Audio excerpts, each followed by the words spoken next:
Muito bom dia, meus queridos irmãos, na graça e paz de nosso Senhor Jesus Cristo. Vamos hoje, com a graça de Deus, estudar mais um trechinho, mais uma parte da palavra de Deus. Eu convido você que está nos acompanhando, hoje já com algumas pessoas aqui junto de nós, e você que está nos acompanhando pelas redes sociais, que tome a sua Bíblia, abra no Salmo de número 63. Nós vamos dar continuidade nesse estudo no livro dos Salmos. Semana passada nós falamos do Salmo número 60 e hoje vamos para o Salmo 63. Mais um salmo escrito pelo rei Davi. Eu vou ler e peço para que você acompanhe aí na sua Bíblia a leitura da palavra de Deus atentamente e depois mantenha a sua Bíblia aberta para acompanhar a exposição da lição. Leiamos então Salmo número 63. O título desse salmo é Salmo de Davi, quando no deserto de Judá. Ó Deus, Tu és o meu Deus forte, eu te busco ansiosamente, a minha alma tem sede de Ti, meu corpo te almeja numa terra árida, exausta, sem água. Assim eu te contemplo no santuário para ver a tua força e a tua glória, porque a tua graça é melhor do que a vida. Os meus lábios te louvam. Assim, cumpre-me bem dizer-te enquanto eu viver, em teu nome levanto as mãos. Como de banha e de gordura fata-se a minha alma, e, com júbilo nos lábios, a minha boca te louva. No meu leito, quando de ti me recordo e em ti medito durante a vigília da noite, porque tu me tens sido auxílio à sombra das suas asas, eu canto jubiloso. A minha alma apega-se a ti, a tua destra me ampara. Porém, os que procuram a vida para destruir, abismar-se-ão nas profundezas da terra. Serão entregues ao poder da espada e virão a ser pasto dos chacais. O rei, porém, se alegra em Deus. Quem por ele jura gloriar-se-á, pois se tapará a boca dos que proferem mentira. Salmo 63. Esse salmo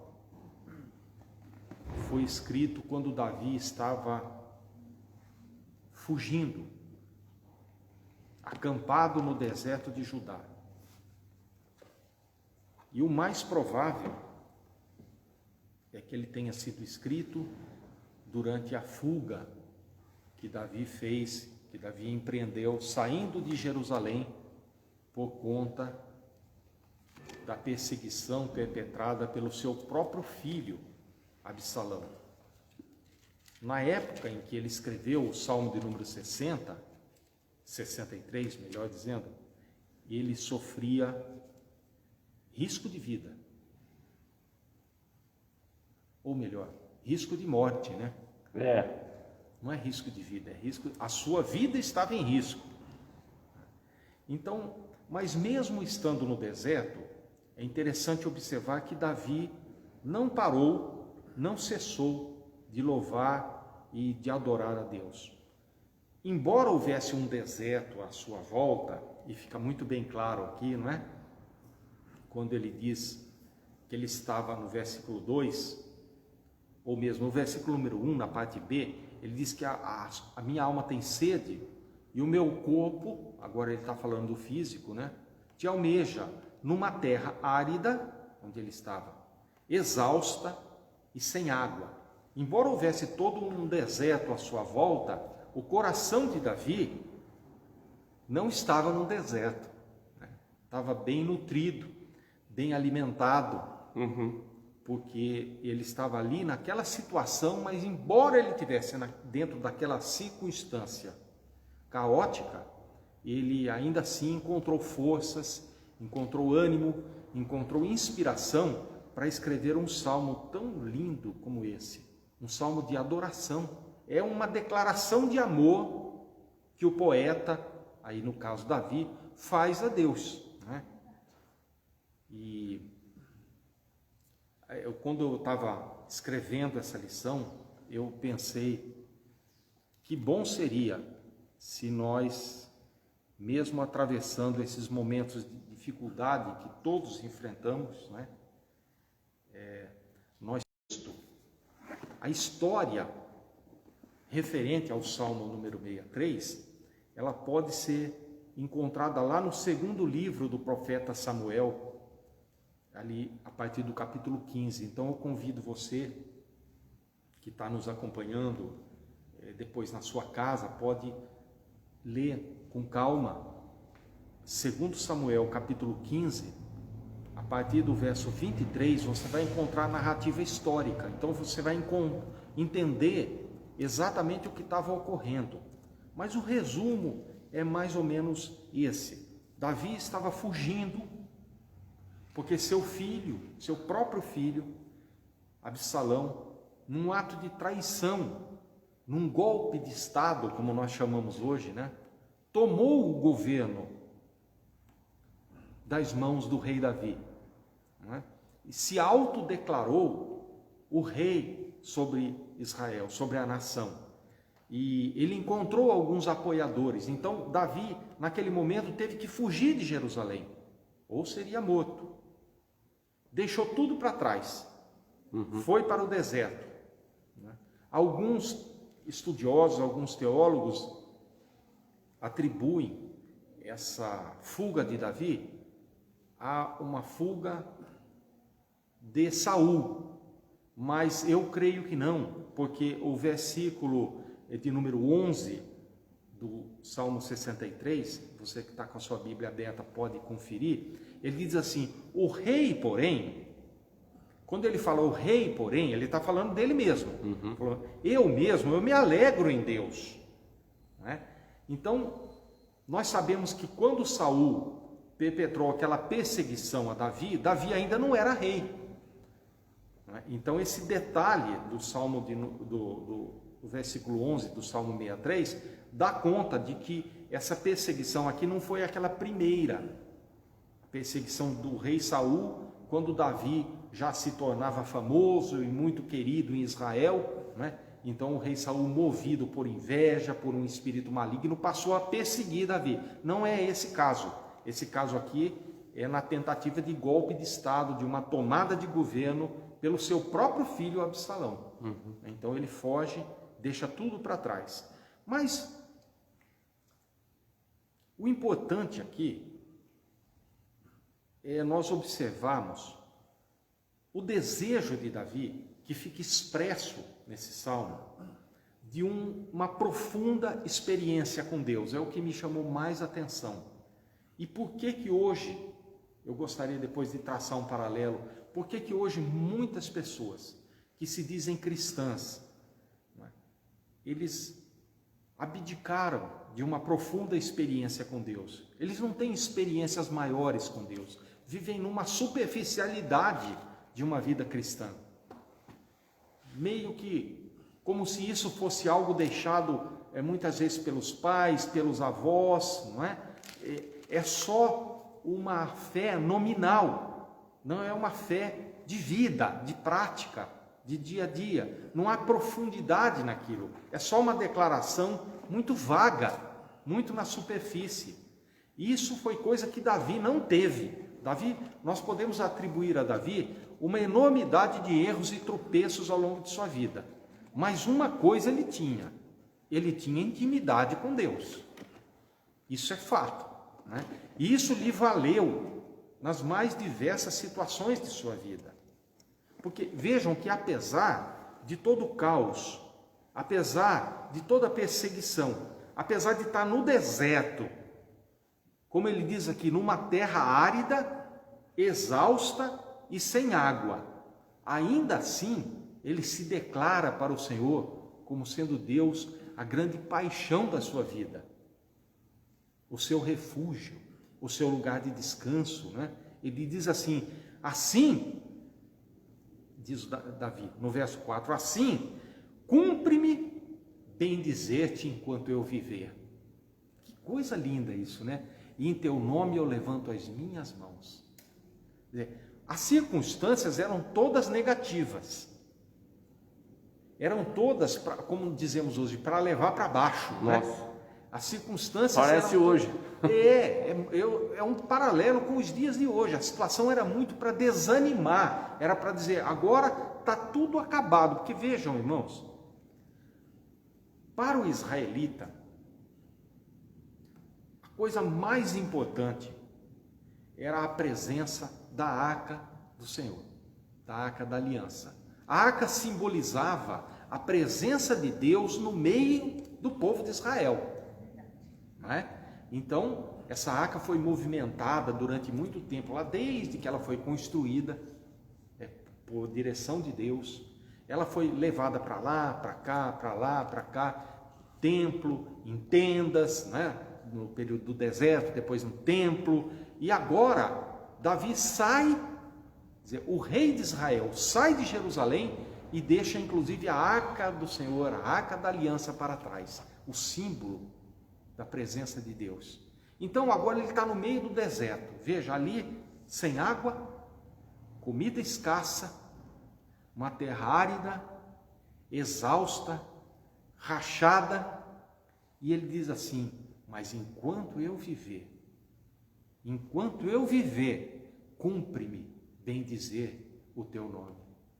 Eu acho interessante como ele tirou forças para proferir essas palavras. É uma coisa que veio do coração, porque esse salmo, os irmãos podem ler cuidadosamente, ele não tem nenhuma petição. Vocês já repararam isso? Nós estudamos muitos salmos até agora, e em praticamente todos eles há algum tipo de pedido, em especial pedidos de livramento. Senhor, me livra do inimigo. Senhor, me livra dos maldizentes, me livra daqueles que procuram torcer as minhas palavras, quer dizer, os fofoqueiros, palavras do próprio Davi. Mas aqui não tem pedido nenhum. Aqui ele dedicou esse cântico, esse Salmo 63, ele dedicou a agradecer a Deus, a louvar a Deus. É um anelo, um desejo enorme que ele tem, que ele expressa aqui, por ter uma comunhão profunda com Deus e nenhum pedido de vantagem. E olha que a situação dele era difícil, né? Então, esse salmo mostra o profundo amor que Davi nutria em seu coração pelo Deus da sua salvação. Ele falou como alguém que tinha uma experiência de comunhão com Deus. E Davi de fato tinha.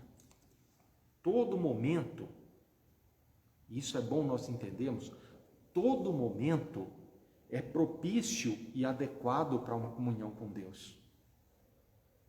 Às vezes nós achamos que é só quando nós chegamos à igreja, e é importante que tenhamos uma comunhão com Deus e com os irmãos quando estamos reunidos na igreja. Mas e nesse tempo todo em que temos estado privado de estarmos juntos? Davi mostra através desse salmo que ele estava lá no deserto, longe da arca da aliança, longe do templo do Senhor, mas mesmo assim ele disse, cumpre-me bendizer o teu nome e levantar-te as minhas mãos. Olha, isso é importante, irmãos, porque esse salmo deixa uma lição para nós, de que em todo tempo, em todo lugar, nós podemos e devemos ter um desejo de uma profunda experiência com Deus. Os crentes, os cristãos que conseguem atravessar esses desertos da vida, são aqueles que adoram a Deus, que amam a Deus, não por conta das circunstâncias, mas que tem uma fé que extrapola as circunstâncias. Porque sejam elas boas ou ruins, seja na festa, ou seja na dor, seja na celebração, ou seja num funeral, nós levantamos as nossas mãos e adoramos ao Deus da nossa salvação. Amém. É isso que Davi está dizendo aqui. Tu és o meu Deus, ele fala no verso 1, e eu te busco ansiosamente. Quer dizer, o meu coração palpita por ti. Meu coração te espera. No outro salmo ele diz, assim como os vigias, da noite esperam pelo raiar do dia, para trocar o turno, assim a minha alma espera por ti, ó Deus. Era um anseio, um desejo enorme no seu coração. E isso, irmãos, nos dá força. Isso nos alimenta. Isso nos conforta para que nós atravessemos esses momentos difíceis. Eu gostaria de fazer uma comparação aqui entre duas pessoas, para que vocês possam ter uma ideia,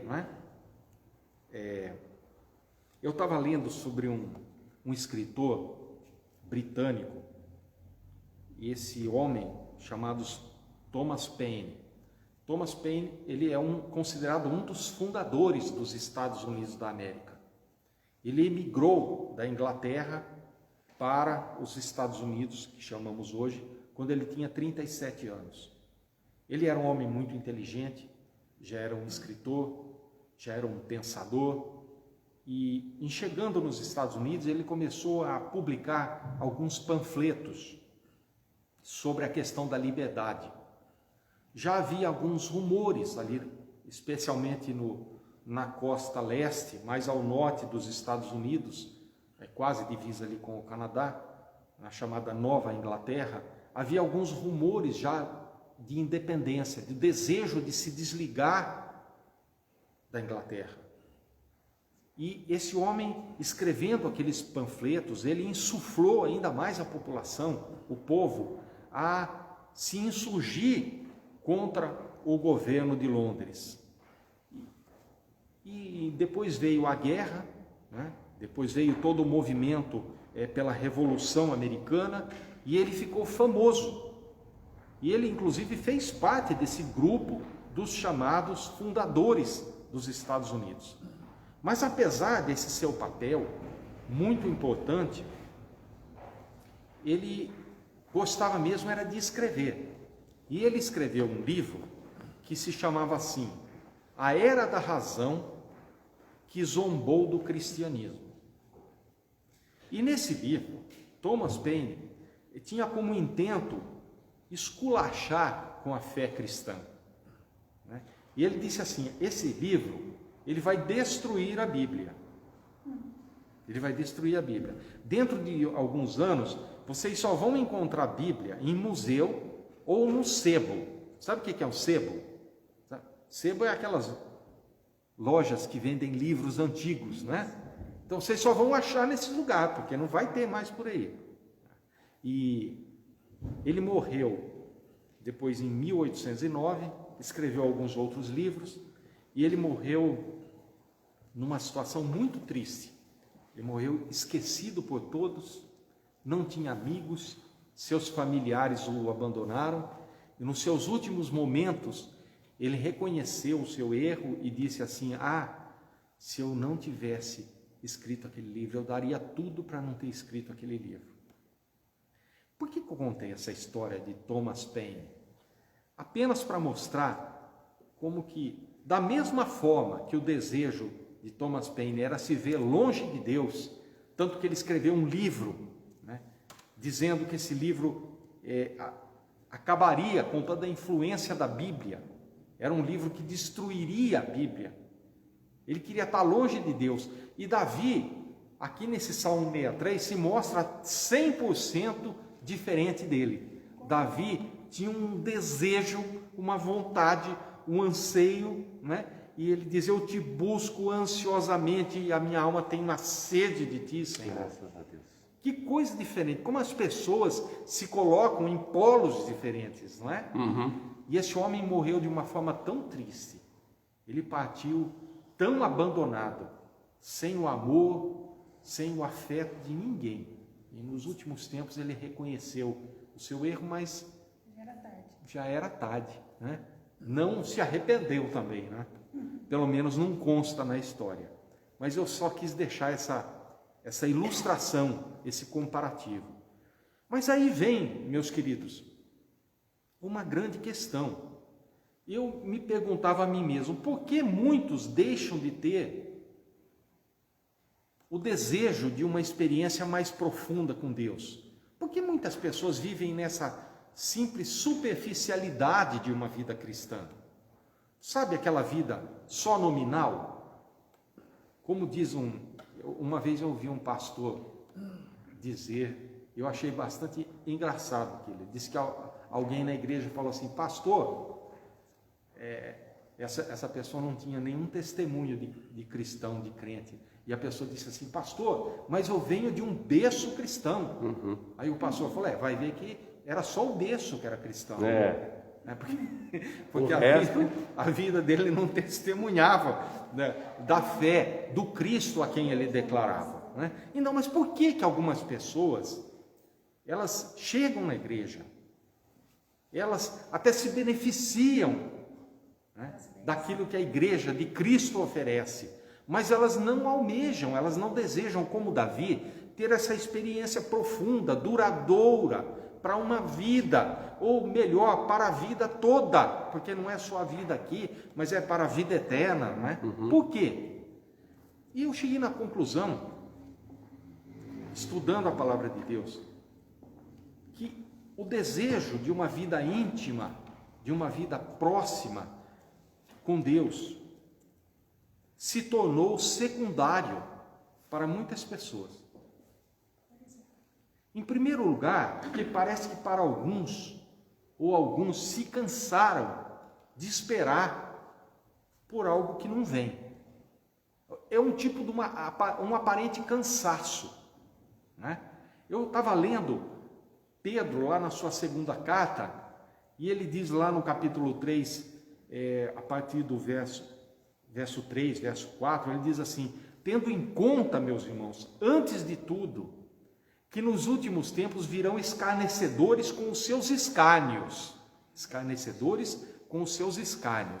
andando segundo as suas próprias paixões, prestem atenção, escarnecedores com os seus escárnios, andando segundo as suas próprias paixões, e dizendo, onde está a promessa? É Pedro advertindo a igreja, falou, irmãos, vocês fiquem atentos, porque nos últimos tempos vai acontecer isso. Vão começar a dizer, para que esse negócio de igreja? Ué, mas parece que é hoje mesmo, né? É, interessante, né? Mas que bobagem é essa? Mas esse negócio da fé que vocês declaram, não é bem assim, isso precisa ser relativizado. Vocês estão percebendo os escarnecedores com seus escárnios nos últimos tempos? E eles vão começar a confrontar e dizer, mas cadê aquela promessa? Então há na cabeça, na mente, no coração de muitos, até que se declaram cristãos, ou de uma linhagem, de uma fé cristã, esse aparente cansaço com coisas que não acontecem, né? O cristianismo tem aproximadamente 2000 anos, um pouco mais, e entre a obra que o Senhor Jesus realizou na cruz, a promessa de que voltaria, né, se decorreram aí 2 milênios, um pouquinho mais, e parece que as pessoas vão desanimando, Sim. vão desistindo, né, vão trocando a esperança, a fé, os fundamentos de Deus pelas coisas do mundo. E Pedro continua escrevendo. Ele fala, antes de tudo, vocês saibam que nos últimos tempos vão aparecer zombadores e vão dizer, mas o que é que houve com a promessa? Atentem para isso, se isso já não acontece.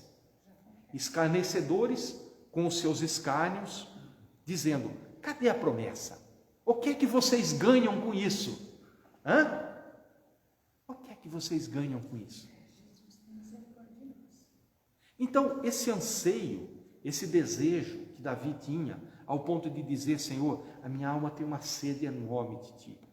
Ah, Senhor, eu de madrugada eu já acordo assim como aqueles vigias da torre, que ficam esperando a hora da troca do turno. Eu fico esperando para poder dobrar os meus joelhos e falar com o Senhor. Ou como disse o pastor numa mensagem que deixou em vídeo para todos nós, não é? Relembrando o salmo onde ele diz como é bom e como é suave nós nos reunirmos, nós estamos na casa do Senhor, como estamos aqui nessa manhã. Por quê? Por que que isso tem desaparecido? Por que isso tem arrefecido? Por que isso tem esfriado no coração de muitas pessoas? Porque outros tantos, embora se declarem crentes cristãos, gostam do mundo em que vivem, se apaixonaram por essa vida. Irmãos, o Senhor Jesus deixou isso muito bem claro, né? Você se apaixonar por esse mundo, você perde a vida eterna. É muito claro. Nós tendemos a esquecer, como muitos que não creem, que há muito tempo, pela palavra de Deus, esse mundo foi formado. Não é? Pela palavra de Deus, esse mundo foi formado. E haja água, e haja terra, não é assim que está lá no Gênesis, lá no comecinho, a formação do mundo, né? Mas por essa mesma palavra, esse mundo vai ser destruído. Vocês já repararam que isso não é falado, ou quase não é falado? Por quê? Porque o dia do Senhor vai vir como um ladrão. Como é que ladrão vem? Ladrão vem naquele momento inesperado, né? Eu mesmo já fui assaltado, né? Com a arma na cabeça, assim. Você não está esperando. Porque se alguém está esperando, essa pessoa se previne de alguma maneira, ela toma medidas, não é? Mas o ladrão vem no momento em que ninguém está esperando. Assim será a vinda do Filho do Homem também, não é? Ele virá tal como o ladrão vem. Os céus vão desaparecer num grande estrondo, isso é a palavra de Deus. E os elementos se desfarão pelo calor. E a terra e tudo que há nela será destruído. Olha só. Isso está na Bíblia. Mas nós fazemos de tudo para viver aqui como se não fôssemos morrer. Vocês já pensaram nisso? Então, por essa razão, nós nos empenhamos em viver procurando suprir necessidades que nós nem temos. E nós não queremos as necessidades básicas atendidas, porque essa o Senhor tem um compromisso conosco. Mas não queremos só as necessidades básicas atendidas, nós queremos o que os outros querem. E isso produz um esfriamento. Isso produz com que nós deixemos de desejar o que Davi tinha, que era um desejo profundo de ter um relacionamento íntimo e pessoal com Deus. Ali ele matava a sua sede, ali ele matava a sua fome, ali ele saciava a sua alma. As declarações são inúmeras no livro dos Salmos a respeito dessa ansiedade, desse desejo de Davi de ter essa intimidade com Deus. Mas isso tem se tornado na vida de muitos cristãos um desejo secundário, porque há um aparente cansaço com as coisas, porque também há uma paixão muito grande pelo que esse mundo oferece, e também porque muitas vezes nós temos dificuldade de compreender totalmente os planos de Deus e os mistérios de Deus. Nós somos extremamente racionais. Vocês já observaram? Como se não tiver uma explicação muito racional, nós tendemos a colocar aquilo de lado, falar, não, isso não dá para entender direito. Como se nós precisássemos entender tudo, ou fôssemos capazes de compreender a mente de Deus. Sendo que a própria palavra nos diz que Deus reservou coisas para si. Seria, irmãos, tão importante Se nós, ao invés de ficássemos questionando, às vezes, professores, pastores, outros irmãos, sobre, pastor, como é que vai ser isso? Pastor, como é que vai ser aquilo? Tem coisas que o pastor não sabe responder. Isso é verdade. Por mais que estude a palavra de Deus. E se for um homem sério, ele não vai ousar inventar nada. Não é verdade? Mas se nós pudéssemos, irmãos, ter aquela postura como o poeta teve, né? Como diz lá no livro do Apocalipse, lá as ruas são de ouro, né? Às vezes eu paro para pensar, porque aquilo que é mais precioso aqui na terra, a Bíblia diz que lá no céu é pavimento para os nossos pés pisarem. Vocês já pensaram nisso? É o contrário, né? O asfalto do céu, o que para nós aqui é asfalto, lá, né? O pavimento lá é ouro. Então, mas às vezes, mas será que é ouro mesmo? Mas será que essa palavra é literal? Mas será que o cavalo amarelo é o cavalo do não sei o quê? Irmãos, tem coisas que, por mais que a gente estude escatologia, por mais que a gente se aprofunde, eu já li o livro do profeta Daniel inúmeras vezes, por causa daquelas posturas escatológicas, mas tem coisa que não dá para explicar. Qualquer pessoa séria, e tem outros, então, que tem 3 ou 4 explicações diferentes, tem várias correntes teológicas, e nós não vamos ficar brigando em torno disso. Então, esse esfriamento, irmão, eu já volto com você, viu? Esse esfriamento, ele tem algumas motivações. Nós deixamos de viver uma vida de fé e queremos viver uma vida racional. Queremos racionalizar a fé. Vocês estão entendendo? Como se a fé fosse aritmética, né? 2 mais 2 igual 4. E não é. Não é. Né? Então, nós gostamos muitas vezes do mundo em que vivemos. Desenvolvemos paixões pelas coisas desse mundo. E o Senhor Jesus nos confronta com essa palavra, dizendo, olha, vocês tomem cuidado, onde tiver o seu coração, está ali a sua riqueza, está ali os seus recursos. Davi disse, não, o meu coração está com o Senhor. E olha que ele era o rei de Israel. Ele não disse isso só na hora do apuro e do aperto, porque essa sua fé era ultra circunstancial. Ele declara isso quando ele estava no trono, ele declara isso quando ele venceu Golias, ele declara isso também quando ele estava em momentos de derrota, ele declara isso quando ele estava em momentos de constatação do próprio pecado cometido. Era uma fé verdadeira. Vocês estão vendo? Porque apesar de tantos tropeços, de tantos erros ao longo de sua vida, ele foi um homem que manteve esse relacionamento íntimo e próximo de Deus. Mas nós precisamos tomar cuidado, né? Para que a nossa história de vida, o nosso suposto legado cristão evangélico, não seja um motivo de esfriamento. Para que também a nossa paixão, o nosso querer pelas coisas desse mundo, que vai ficar aqui, que vai passar, também não seja um laço para nós. E também não querer racionalizar a fé, querer uma explicação meticulosa, como se fosse um documentário jornalístico a respeito de todas as coisas espirituais.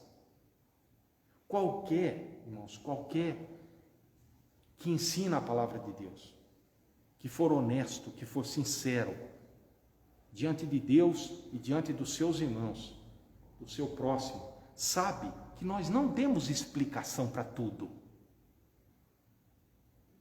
E que existem fatos que são explicados com mais de um ponto de vista.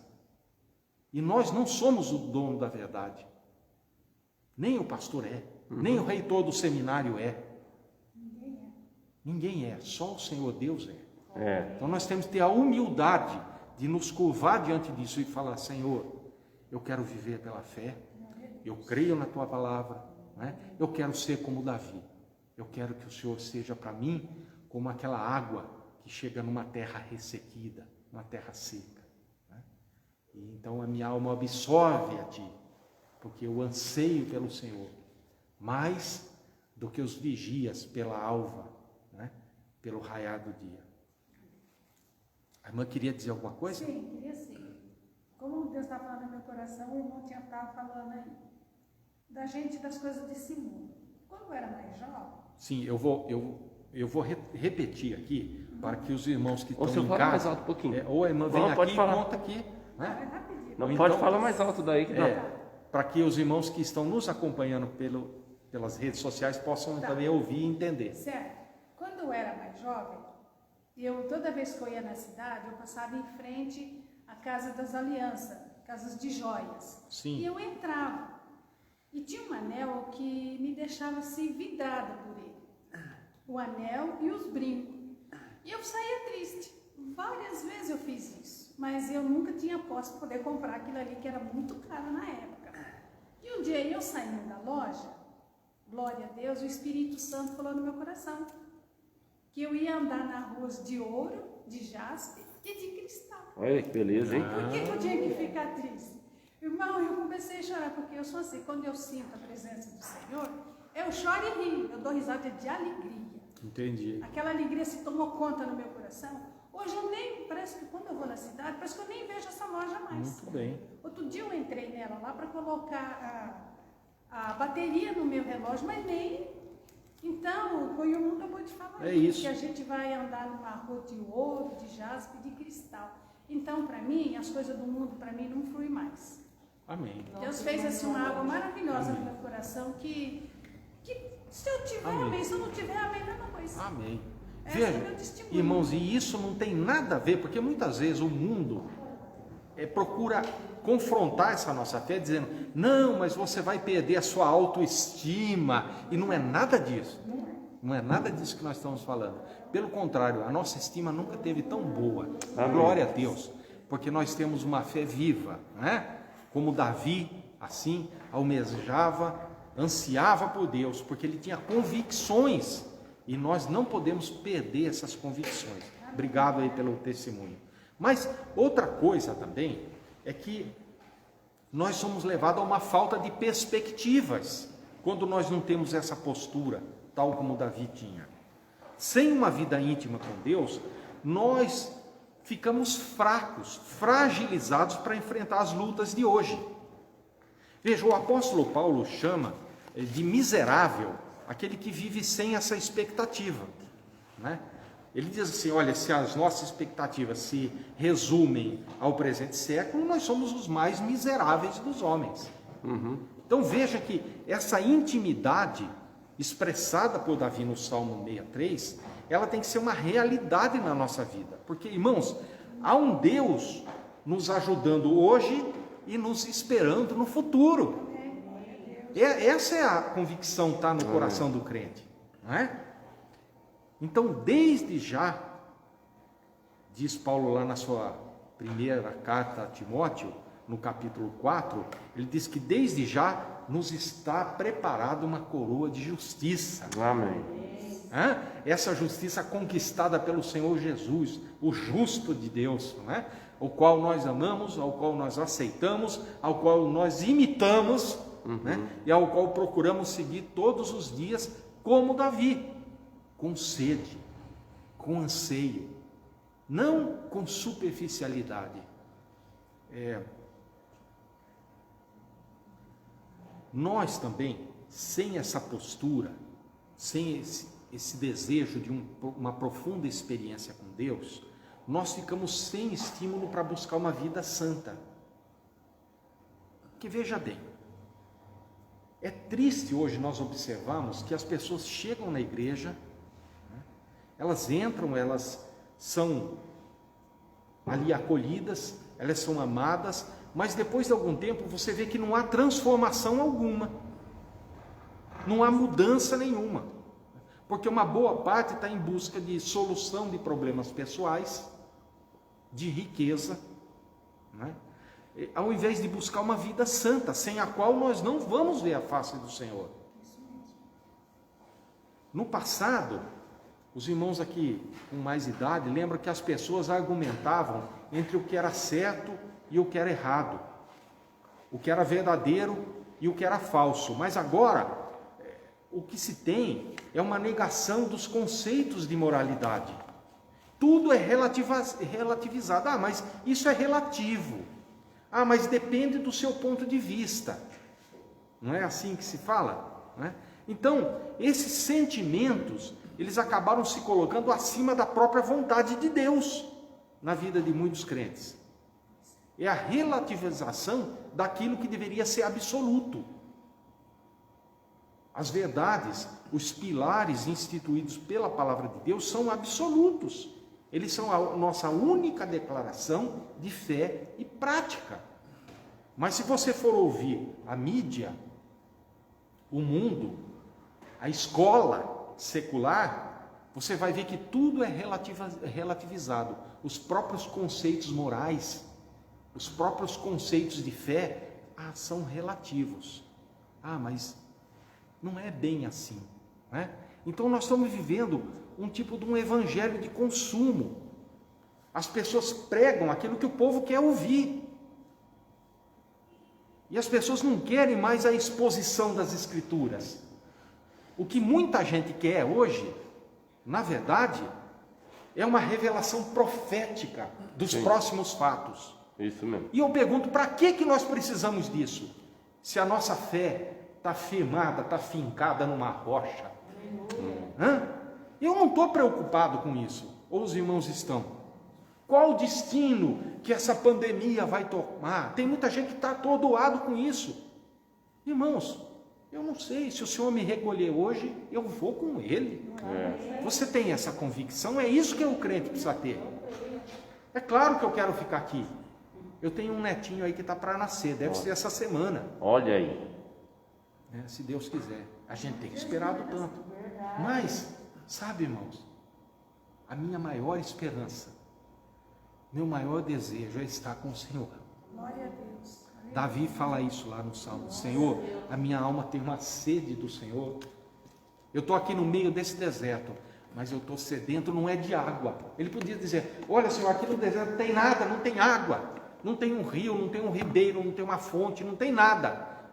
Eu estou sedento de água. O Senhor dá um jeito aqui, como o Senhor fez lá com Moisés, lá, uma rocha para eu bater com uma varinha nela e jogar água. Ele não fala isso não.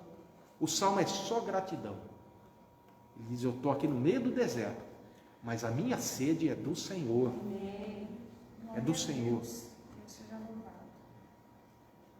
Parece que Davi lá nesse tempo já estava declarando, né, aquilo que o Senhor Jesus disse para a mulher samaritana. Olha, se você beber da água da vida, eu garanto que você não vai ter mais sede não, para todo o resto da tua vida. E ela dizia, Senhor, então me dá dessa água. Jesus olha para ela e diz, você está aqui a água, está falando contigo. E nós tivemos esse privilégio, essa graça maravilhosa, né, de beber dessa água. Agora nós vamos ter essa postura, tal como Davi teve, que extrapola a circunstância, está no meio do deserto, mas está ansioso não pelas coisas do mundo, mas por ter um relacionamento profundo com Deus. Então, sem essa experiência, irmãos, com alguém superior a nós, pense nisso.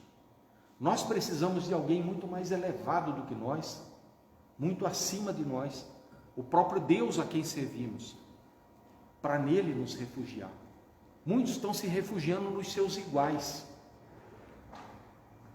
Um homem limitado como outro homem não pode resolver os problemas da humanidade, só Deus pode fazer.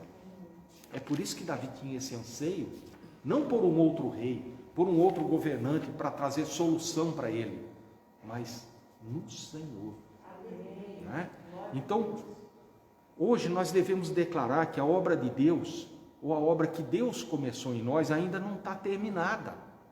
Né? Como aprendemos na Bíblia, ele começou uma boa obra. É Paulo que fala isso lá nos Filipenses, né? Na carta aos Filipenses. E essa boa obra ele vai completar até aquele dia em que o Senhor Jesus voltar para buscar a sua igreja, a sua noiva. ela vai ser completa lá. Nós estamos a caminho, né? O mundo ficou para trás e Jesus está na dianteira. Ele é o nosso general, Ele é o nosso comandante, é Ele que nos guia. Davi tinha essa visão, ansiava por esse Deus, o Deus que ele chama de o Deus da minha salvação. E mesmo estando no meio do deserto, mesmo estando no meio de um contexto totalmente caótico, mesmo estando fugindo de um levante que se deu dentro da capital da sua nação, sendo ele o rei, ele diz assim, olha, isso eu acho maravilhoso. Assim, lá no meio do deserto, ele fala, assim, cumpre-me bem dizer-te enquanto eu viver. Amém. E em teu nome eu levanto as minhas mãos. Eu gostaria de finalizar, porque a hora já é avançada, que você possa, vocês irmãos que estão aqui, meus amados, e aqueles que estão nos ouvindo aí pelo Facebook, vão ver essa palavra depois lá no YouTube, que você possa, mesmo no meio do deserto, mesmo no meio da situação caótica, difícil, mesmo numa terra árida, exausta e sem água, como diz aqui Davi, dizer também como ele disse, assim, enquanto eu viver, cumpre-me bem dizer o teu nome, e em Amém. teu nome eu levanto as minhas mãos. Que Deus te abençoe e te guarde, que você tenha um domingo maravilhoso. Continue conosco na ministração do culto e nós vamos orar agora, certos de que esse Deus de Davi, esse Deus que o amparou e o acompanhou durante toda a sua vida, há também de nos acompanhar e completar em nós a boa obra que Ele já começou. Amém. Vamos orar, curve a sua cabeça mesmo aí onde você está, reverentemente. Amado Deus, graças te damos por esse tempo tão abençoado. Graças te damos, Senhor, porque hoje temos a oportunidade de retornar aqui à tua casa, mesmo que com algumas limitações, mas nós já nos alegramos com isso, Senhor.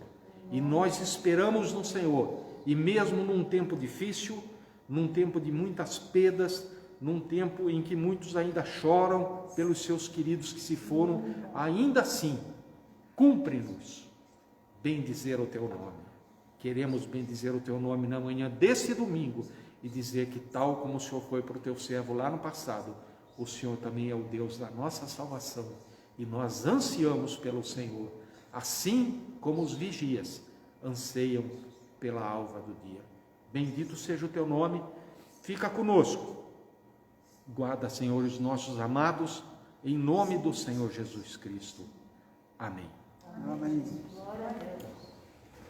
Muito bem, quero agradecer o irmão Luiz por esta palavra do Salmo. Quero lembrar a todos que estão em casa, que estamos retornando no dia de hoje. Teremos o culto pela manhã, à noite ainda nós não teremos por causa do toque de recolher.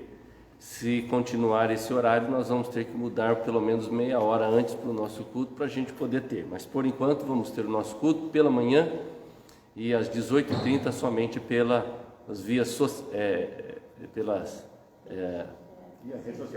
via redes sociais. Desculpa, de vez em quando enrosca.